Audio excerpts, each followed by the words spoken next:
It's 9 o'clock. Good morning, I'm Olivia Dillon. Australia's Strategic Defence Review will be released today on the eve of Anzac Day. It's likely to confirm cuts to defence projects such as army vehicles. The Albanese government will fast-track the purchase of precision strike missiles and prioritise new cyber and space capabilities.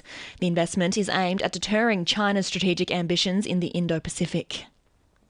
The federal government's being accused of backing out of an election promise to expand screening for newborn diseases. It promised to begin nationalised screening for 80 diseases by July this year.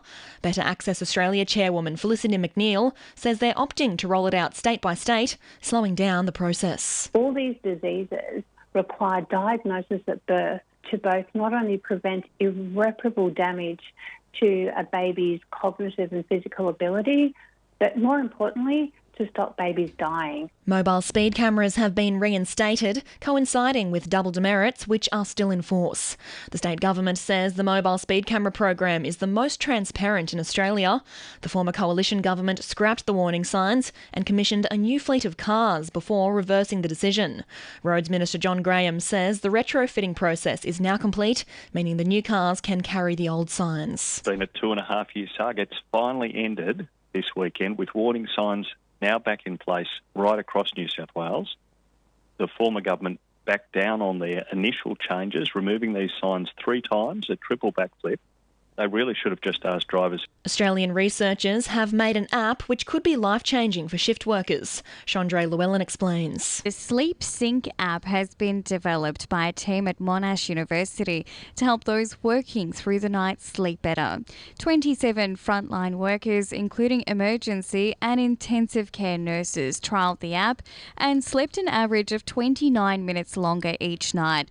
The technology is unique to its user and takes into account work and social obligations. Researcher Jade Murray has told The Australian work hours outside the 9-to-5 regime can wreak havoc on the body. The Melbourne International Comedy Festival says it has no plans to officially mark the death of Barry Humphries.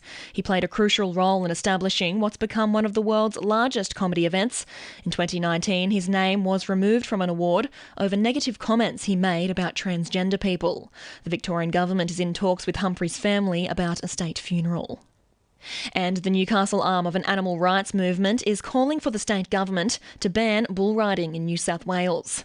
Members of the Animal Liberation Group rallied outside the sold-out PBR competition at Newcastle Entertainment Centre on Saturday. Leader Darren Brollo says they don't want to see the event held in the community next year. 2NURFM Sport. Manly fullback Tom Trbojevic will be sent for scans after failing to finish their 22-16 win over the West Tigers in Campbelltown. He picked up a groin injury and was taken off with 10 minutes remaining, but coach Anthony Seibold isn't overly concerned.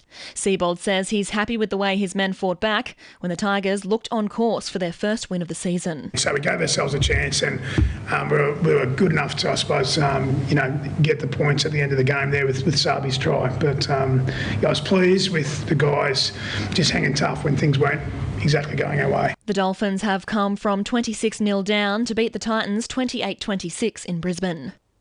Perth and Adelaide have played out a 4-all thriller in A-League men, while Melbourne Victory has beaten Macarthur 2-1. And several lay days are expected before finals day is called on for the Margaret River Surf Pro. Aussies Connor O'Leary and Ethan Ewing are in the men's quarters, Tyler Wright and Bronte Macaulay into the women's semis. And now you're up to date with the latest 2NURFM news.